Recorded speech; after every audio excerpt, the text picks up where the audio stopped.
नमस्कार, मैं अनुराधा आप लोगों का एक बार फिर से हार्दिक स्वागत करती हूँ। तो आप लोगों को डैशबोर्ड पे दिख रहा होगा कि आज का जो हमारा प्रैक्टिस सेट है वो यूपी स्पेशल से है, जो यूपी एलटी जीआईसी जीडीसी इत्यादि के लिए उपयोगी है। और इसके पहले हम UP LT GIC GDC exam में पूछे गए सामान्य अध्ययन प्रश्नों की सीरीज चला रहे थे, वो अभी आगे से कंटिन्यू होगी। बीच में अभी हमने सोचा कि यूपी स्पेशल के भी कुछ क्वेश्चन करा दिए जाएं, तो इसलिए आज का जो हमारा प्रश्नों का संकलन है वो यूपी स्पेशल से है। और इसमें बहुत सारे क्वेश्चन जो है वो प्रीवियस ईयर से पूछे गए हैं और उम्मीद है आप लोग अंत तक वीडियो में बने रहेंगे। तो चलते हैं अपने पहले प्रश्न की तरफ। तो आज का हमारा जो पहला प्रश्न है, राज्य में संतरे की सर्वाधिक पैदावार वाला जिला है। Option A Farrukhabad, B Lakhimpur, C Saharanpur, D Balrampur. तो राज्य में संतरे की सर्वाधिक पैदावार वाला जिला है, तो राज्य उत्तर प्रदेश की बात हो रही है क्योंकि ये यूपी स्पेशल है। तो उत्तर प्रदेश में संतरे की सर्वाधिक पैदावार वाला जिला, इसका सही उत्तर होगा ऑप्शन सी सहारनपुर। फर्रुखाबाद आलू की खेती के लिए फेमस है, यहाँ सबसे ज्यादा आलू की खेती होती है। ब्लॉक प्रिंटिंग के लिए, ब्लॉक प्रिंटिंग के लिए और कपड़ा छपाई के लिए। फर्रुखाबाद आलू की खेती के लिए, ब्लॉक प्रिंटिंग के लिए, कपड़ा छपाई के लिए जाना जाता है। और संतरे की सर्वाधिक पैदावार सहारनपुर में होती है। लखीमपुर में दुधवा नेशनल पार्क है। प्रश्न नंबर 2, उत्तर प्रदेश के तराई क्षेत्र विशेषकर सिद्धार्थनगर में उगाए जाने वाले सुगंधित चावल की किस्म है। Option A Sonachur, B Masuri, C Tripti, D Kala Namak. तो इसका सही उत्तर होगा ऑप्शन डी काला नमक। तराई क्षेत्र जो है वो कहां से कहां तक फैला हुआ है, तो पश्चिम में यमुना नदी से लेकर पूरब में ब्रह्मपुत्र नदी तक फैला हुआ है तराई क्षेत्र। प्रश्न नंबर 3, उत्तर प्रदेश में उत्तर प्रदेश कृषि विविधीकरण परियोजना यूपी डास प्रायोजित की गई है। ऑप्शन ए उत्तर प्रदेश सरकार, बी केंद्र सरकार द्वारा, सी विश्व बैंक द्वारा, डी उपर्युक्त में से कोई नहीं। तो उत्तर प्रदेश कृषि विविधीकरण परियोजना कहां प्रायोजित की गई है, तो इसका सही उत्तर होगा ऑप्शन सी विश्व बैंक द्वारा। प्रश्न नंबर 4, उत्तर प्रदेश में कृषि समृद्धि आयोग की स्थापना किस वर्ष हुई थी। Option A 2016, B 2017, C 2018, D उपर्युक्त में से कोई नहीं। तो इसका सही उत्तर होगा ऑप्शन बी 2017। कृषि समृद्धि आयोग की स्थापना 2017 में हुई थी। प्रश्न नंबर 5, पश्चिमी उत्तर प्रदेश के संदर्भ में निम्नलिखित कथनों में से कौन सा सही है। पहला, उत्तर प्रदेश का पश्चिमी क्षेत्र अन्य क्षेत्रों की तुलना में अधिक विकसित है। दूसरा, यह क्षेत्र हरित क्रांति का साक्षी रहा है।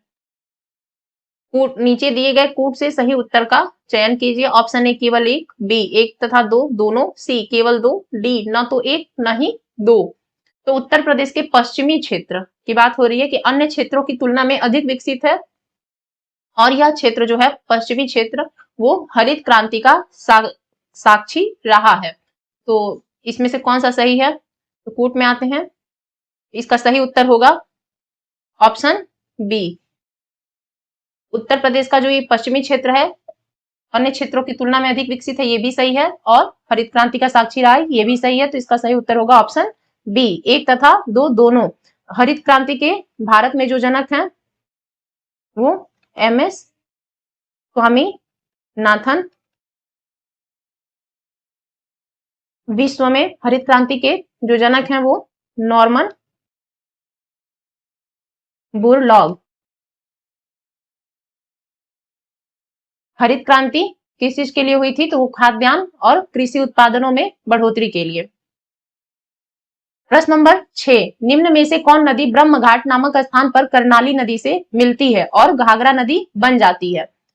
Option A Rapti, B Sharda, C Gandak, D Saryu.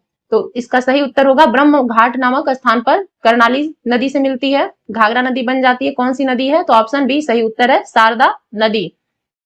और ये जो तीनों है शारदा, गंडक, सरयू, ये तीनों गंगा की सहायक नदी है। राप्ती जो है वो घाघरा की सहायक नदी और घाघरा फिर गंगा की सहायक नदी है। प्रश्न नंबर 7, गोविंद बल्लभ पंत सागर जलाशय स्थित है। ऑप्शन ए उत्तर प्रदेश में, बी छत्तीसगढ़ में, सी झारखंड में, डी उत्तराखंड में। गोविंद बल्लभ पंत सागर कहाँ है? तो ऑप्शन ए उत्तर प्रदेश में। उत्तर प्रदेश के कहा? तो वो है सोनभद्र डिस्ट्रिक्ट। सोनभद्र में, उत्तर प्रदेश के सोनभद्र में गोविंद बल्लभ पंत सागर जलाशय स्थित है। और ये जो है रिहंद बांध का जलाशय है। रिहंद बांध का जलाशय गोविंद बल्लभ पंत सागर, और यह भारत की सबसे बड़ी कृत्रिम झील है। यह भारत की सबसे बड़ी कृत्रिम झील है। प्रश्न नंबर 8, उत्तर प्रदेश में सिंचाई का सबसे बड़ा स्रोत है। ऑप्शन ए नहर, बी तालाब, सी नलकूप, डी कुआं। तो सिंचाई का सबसे बड़ा स्रोत उत्तर प्रदेश में ऑप्शन सी नलकूप सही उत्तर होगा। प्रश्न नंबर 9, निम्न में नलकूपों द्वारा सिंचित भूमि क्षेत्र सबसे अधिक है। ऑप्शन ए बिहार में, बी हरियाणा में, सी उत्तर प्रदेश में, डी पंजाब में। तो एक ही क्वेश्चन को किस तरीके से अलग अलग तरीकों से पूछ रहा है, ये भी हमें ध्यान में रखना है। इसके ऊपर जस्ट यही आंसर था कि किस चीज से होती है सिंचाई उत्तर प्रदेश में, तो नलकूप से। और फिर यहाँ दे दिया कि नलकूपों द्वारा सिंचित भूमि क्षेत्र सबसे अधिक कहाँ है, तो है उत्तर प्रदेश में, ऑप्शन सी। प्रश्न नंबर 10, निम्न में कौन नदी यमुना की सहायक नहीं है। Option A Ken, B Betwa, C Chambal, D Kalyani. तो यमुना की सहायक नहीं है जो नदी, वो है ऑप्शन डी कल्याणी। बाकी केन, बेतवा, चंबल ये यमुना की सहायक नदियां हैं। प्रश्न नंबर 11, निम्न में कौन नदी उत्तर प्रदेश में प्रवाहित नहीं होती है। ऑप्शन ए सोन नदी, बी हिंडन नदी, सी गंडक नदी, डी शारदा नदी। तो उत्तर प्रदेश में प्रवाहित नहीं होती है, इसका सही उत्तर होगा ऑप्शन सी गंडक नदी। ये कहाँ होती है? तो ये यूपी और बिहार दो राज्यों को अलग करती है। जो गंडक नदी है ये दोनों के बॉर्डर पे है, इनकी सीमा बनाती है। ये यूपी और बिहार की गंडक नदी जो है वो सीमा बनाती है। महाराजगंज और कुशीनगर के एरिया में ये बहती है। उधर महाराजगंज और कुशीनगर का जो इलाका है, पश्चिमी चंपारण, उस एरिया में ये बिहार के पश्चिमी चंपारण साइड और ये यूपी का महाराजगंज कुशीनगर वाला इलाके में ये गंडक नदी बहती है। प्रश्न नंबर 12, उत्तर प्रदेश में कोयले के भंडार पाए जाते हैं। ऑप्शन ए विंध्य क्षेत्र में, बी सिंगरौली क्षेत्र में, सी बुंदेलखंड क्षेत्र में, डी उपरोक्त सभी में। तो कोयले के भंडार कहाँ पाए जाते हैं यूपी में, तो वो है सिंगरौली क्षेत्र में, ऑप्शन बी सही उत्तर होगा। प्रश्न नंबर 13, निम्न में से कौन सा एक खनिज उत्तर प्रदेश में नहीं पाया जाता है। ऑप्शन ए चूना पत्थर, बी अभ्रक, सी बॉक्साइट, डी जिप्सम। तो उत्तर प्रदेश में कौन सा नहीं पाया जाता है, तो इसका सही आंसर होगा अभ्रक, बी ऑप्शन बी सही उत्तर है। सबसे ज्यादा भारत में अभ्रक कहाँ पाया जाता है, तो आंध्र प्रदेश में, आंध्र प्रदेश में। इसके अलावा राजस्थान, राजस्थान, बिहार, झारखंड, बिहार झारखंड में पाया जाता है। सबसे ज्यादा भारत में कहाँ पाया जाता है, तो अभ्रक तो आंध्र प्रदेश में, यूपी में नहीं पाया जाता है। प्रश्न नंबर 14, निम्न में यूरेनियम कहाँ मिलता है। ऑप्शन ए झांसी में, बी मिर्जापुर में, सी ललितपुर में, डी हमीरपुर में। तो इसका सही उत्तर होगा ऑप्शन सी ललितपुर में। प्रश्न नंबर 15, राष्ट्रीय चंबल अभ्यारण्य निम्न में किस राज्य का हिस्सा नहीं है। Option A Uttar Pradesh, B Madhya Pradesh, C Haryana, D Rajasthan. तो राष्ट्रीय चंबल अभ्यारण्य किसका हिस्सा नहीं है, तो वो है ऑप्शन सी हरियाणा का। बाकी राष्ट्रीय चंबल अभ्यारण्य जो है वो यूपी, एमपी और राजस्थान तीनों में फैला हुआ है। तो इसका सही उत्तर होगा हरियाणा, ऑप्शन सी। प्रश्न नंबर 16, पार्वती अर्गा रामसर स्थल के संदर्भ में निम्नलिखित में से कौन सा कथन सही है। फर्स्ट, यह उत्तर प्रदेश के गोंडा जिले में स्थित है। दूसरा, यह एक पक्षी अभ्यारण्य है। नीचे दिए गए कूट से सही उत्तर चुनिए। तो इसका सही उत्तर होगा ऑप्शन सी, 1 और 2 दोनों। यह पार्वती अर्गा रामसर स्थल जो है वो यूपी के गोंडा जिले में है और ये पक्षी अभ्यारण्य है। तो ये दोनों सही हैं। बाकी रामसर स्थल है क्या, इसके बारे में जान लेते हैं। ये एक आर्द्र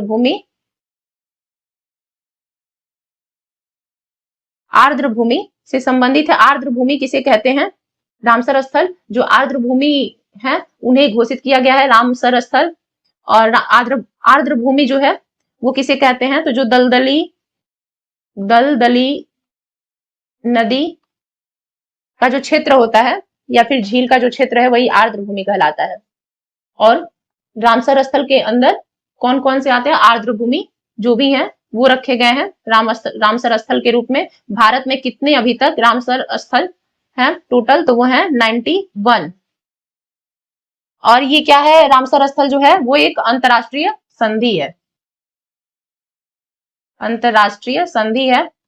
सबसे पहले इस पे 2 फरवरी 1971 को ईरान के रामसर शहर में हस्ताक्षर किए गए थे। इसी के नाम पे 2 फरवरी 1971 को ईरान के रामसर शहर में हस्ताक्षर किए गए थे। इसी के नाम पे इसका रामसर स्थल नाम पड़ा हुआ है और ये एक अंतरराष्ट्रीय संधि है। और इसका जो है वो जैव विविधता के संरक्षण के लिए बना है। ये रामसर जो स्थल है वो जैव विविधता के संरक्षण के लिए बना है। और भारत का सबसे बड़ा जो रामसर स्थल है वो है सुंदरबन जो पश्चिम बंगाल में है। तो भारत का सबसे बड़ा रामसर स्थल सुंदरबन पश्चिम बंगाल में है और टोटल 91 है भारत में रामसर स्थल। प्रश्न नंबर 17, उत्तर प्रदेश के निम्नलिखित वन्य जीव अभ्यारण्य में से कौन सा 1975 में स्थापित किया गया था? Option A Kishanpur, B Katarniya Ghat, C Raipur, D Chambal. तो वन्य जीव अभ्यारण्य में से कौन सा 1975 में स्थापित किया? तो इसका सही उत्तर होगा ऑप्शन बी कतरनिया घाट। प्रश्न नंबर 18, निम्न में से कौन सा युग्म सुमेलित नहीं है? ऑप्शन ए कानपुर चकेरी, ये जगह है कानपुर में चकेरी पड़ता है, इसका एक शहर है और नगर है कानपुर में। वाराणसी बाबतपुर, लखनऊ अमौसी, आगरा फुर्सतगंज। तो फुर्सतगंज आगरा में नहीं है बल्कि ये अमेठी में है। फुर्सतगंज अमेठी में है तो सुमेलित नहीं है। ऑप्शन डी इसका सही उत्तर होगा। प्रश्न नंबर 19, आगरा लखनऊ लगभग एक्सप्रेसवे की लंबाई है। Option A 300 kilometre, B 250 kilometre, C 350 kilometre, D 400 kilometre. Agra Lucknow expressway की जो लंबाई है इसका सही उत्तर होगा option A 300 kilometre. Purvanchal expressway की जान लेते हैं कितनी है एक्सप्रेसवे की लंबाई। तो इसकी लंबाई है 340.824 किलोमीटर। मान लीजिए अगर पूछ दे तो, क्योंकि ये प्रीवियस ईयर में पूछे गए प्रश्न हैं जो यूपी के आयोग की परीक्षाओं में क्वेश्चन आए हुए हैं। तो पूर्वांचल एक्सप्रेसवे की जो लंबाई है वो 340.824 किलोमीटर है। प्रश्न नंबर 20, हाल में किसी अंतरराष्ट्रीय हवाई अड्डे का दर्जा मिला है? ऑप्शन ए आगरा हवाई अड्डा, बी प्रयाग हवाई अड्डा, सी गोरखपुर हवाई अड्डा, डी कुशीनगर हवाई अड्डा। तो किसे मिला है अंतरराष्ट्रीय हवाई अड्डा हाल में? तो वो है ऑप्शन डी कुशीनगर हवाई अड्डा। प्रश्न नंबर 21, 2011 के अनुसार उत्तर प्रदेश में महिला पुरुष अनुपात है। Option A 836/100, B 912/1000, C 898/100, D 950/1000। तो महिला पुरुष का अनुपात पूछा है 2011 के अनुसार, तो इसका सही उत्तर होगा ऑप्शन बी 912/1000। मतलब 912 महिलाओं का है और 1000 पुरुषों का अनुपात है। प्रश्न नंबर 22, 2011 के अनुसार सर्वाधिक औसत साक्षरता वाले निम्न 4 जिलों का सही अवरोही क्रम है। तो साक्षरता वाले जो डिस्ट्रिक्ट हैं उनका अवरोही क्रम पूछा हुआ है। तो अवरोही क्रम मतलब घटते हुए क्रम। तो इसका ऑप्शन ए है गौतम बुद्ध नगर, कानपुर नगर, औरैया, गाजियाबाद, बी गौतम बुद्ध नगर, कानपुर नगर, औरैया, इटावा, सी गाजियाबाद, गौतम बुद्ध नगर, औरैया, कानपुर नगर, डी गाजियाबाद, कानपुर नगर, औरैया, गौतम बुद्ध नगर। तो घटते हुए क्रम में औसत साक्षरता वाले 4 जिले कौन से हैं? इसका सही उत्तर होगा ऑप्शन बी, गौतम बुद्ध नगर, कानपुर नगर, औरैया और इटावा। बढ़ते हैं अगले प्रश्न पर। प्रश्न नंबर 23, निम्न में कौन जनसंख्या की दृष्टि से उत्तर प्रदेश का सबसे बड़ा जनपद है? यह जिला है। उत्तर प्रदेश का सबसे जनसंख्या की दृष्टि से सबसे बड़ा जिला कौन सा है? Option A Moradabad, B Lucknow, C Prayagraj, D Ghaziabad. तो जनसंख्या की दृष्टि से सबसे बड़ा जनपद, इसका सही उत्तर होगा प्रयागराज। ऑप्शन सी इसका सही उत्तर है। प्रश्न नंबर 24, उत्तर प्रदेश की कुल जनसंख्या में कार्यशील का प्रतिशत है? Option A 18.5%, B 32.7%, C 30.2%, D 32.9%। तो कुल जनसंख्या में कार्यशील का प्रतिशत पूछा हुआ है, तो इसका सही उत्तर होगा ऑप्शन डी 32.9%। प्रश्न नंबर 25, उत्तर प्रदेश जनसंख्या नियंत्रण, स्थिरीकरण और कल्याण विधेयक 2021 के संदर्भ में कौन सा कथन सही है? फर्स्ट, इस विधेयक का उद्देश्य 2026 तक जन्म दर को 2.1 प्रति हजार जनसंख्या तक कम करना है। और दूसरा, वर्तमान में राज्य में प्रजनन दर 2.7 प्रति हजार है। तो कौन सा सही है इसमें? उत्तर प्रदेश जनसंख्या नियंत्रण, स्थिरीकरण और कल्याण विधेयक 2021 के संदर्भ में क्वेश्चन है, तो इसके अंतर्गत क्या है सही, देखते हैं। तो इस विधेयक का उद्देश्य 2026 तक जन्म को 2.1 प्रति हजार जनसंख्या तक कम करना है, तो इसका ये सही है। और वर्तमान में राज्य में प्रजनन दर 2.7 प्रति हजार है, तो ये भी सही है। तो इसका सही उत्तर होगा ऑप्शन सी, 1 और 2 दोनों। प्रश्न नंबर 26, सैयद सलार मेला कहाँ लगता है? ऑप्शन ए बहराइच में, बी फतेहपुर सिकरी में, सी बाराबंकी में, डी गोंडा में। तो सैयद सलार मेला जो लगता है वो ऑप्शन ए इसका सही उत्तर है, बहराइच में। और किसके नाम पे लगता है? तो सैयद सलार मसूद गाजी के नाम पे लगता है, इनकी वहां सालार, सैयद सलार मसूद गाजी की दरगाह पर लगता है। और ये जेठ के महीने में लगता है, जेठ मतलब मई जून के महीने में। ये कुल 1 महीना चलता था, अभी फिलहाल कुछ कारणवश ये मेला अभी नहीं लग रहा है, लेकिन ये प्रीवियस ईयर में पूछे गए क्वेश्चन है। निम्न में कौन नृत्य बुंदेलखंड में फसल कटाई के समय किया जाता है? Option A Karma, B Saira, C Thadiya, D Charkula. तो इसका सही उत्तर होगा ऑप्शन बी सैरा। फसल कटाई के समय सैरा नामक नृत्य बुंदेलखंड में किया जाता है। क्वेश्चन नंबर 28, निम्नलिखित में से कौन सुमेलित नहीं है? Option A Alha Bundelkhand, B ये गीत हैं जो कहाँ गाए जाते हैं उसके अनुसार दिया हुआ है, तो आल्हा बुंदेलखंड, बी बिरहा पूर्वांचल, सी चैता रुहेलखंड, डी कजरी अवध। तो इसका सही उत्तर होगा जो सुमेलित नहीं है, तो आल्हा बुंदेलखंड में गाया जाता है, बिरहा पूर्वांचल का है, कजरी जो है वो भी अवध की है। तो इसका सही उत्तर होगा ऑप्शन सी, चैता जो है वो पूर्वी रुहेलखंड में ना नहीं, पूर्वी उत्तर प्रदेश में, चाहे पूर्वांचल जिसको बोलते हैं, पूर्वी यूपी में या और वाराणसी के इलाकों में गाया जाता है चैता। इसको चैती भी बोलते हैं, चैता भी बोलते हैं। आप लोगों ने सुना होगा, मम्मी लोग घर में खूब गाती हैं। प्रश्न नंबर 29, राई लोक नृत्य है? ऑप्शन ए अवध का, बी बुंदेलखंड का, सी पूर्वांचल का, डी रोहेलखंड का। तो राई लोक नृत्य कहाँ का है? तो ऑप्शन बी बुंदेलखंड का।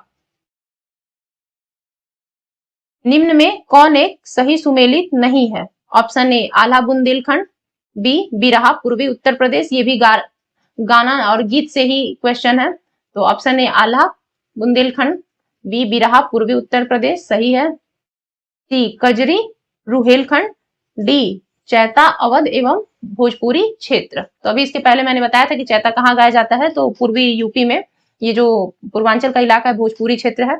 और सी कजरी जो है रुहेलखंड, तो सुमेलित नहीं है कौन, कजरी। कजरी रुहेलखंड में न गाकर ये पूर्वांचल पूर्वी यूपी में गाया जाता है कजरी। ये जो बलिया गाजीपुर के इलाके हैं, बलिया गाजीपुर के जो इलाके हैं इधर गाया जाता है, पूर्वी उत्तर प्रदेश से आप लोग अनुमान लगा सकते हैं कि कजरी पूर्वी पूर्वांचल में चलती है, रुहेलखंड में नहीं, इसलिए इसका सुमेलित नहीं है। तो ऑप्शन सी सही उत्तर होगा।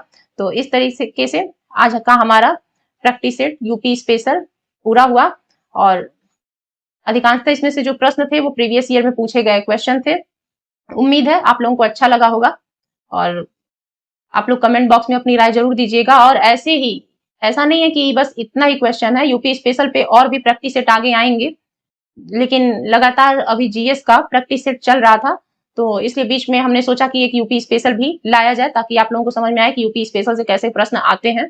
तो अभी बेसिक से स्टार्ट है, अभी हर तरीके के हम लाने की कोशिश करेंगे। तो इसलिए आप लोग चैनल से जुड़े रहिए, और चैनल को शेयर कीजिए, सब्सक्राइब कीजिए, लाइक कीजिए, कमेंट कीजिए, और अपनी राय जरूर बताइए कमेंट के माध्यम से। मिलते हैं अगली वीडियो में एक नई एनर्जी के साथ और एक नए प्रैक्टिस सेट के साथ।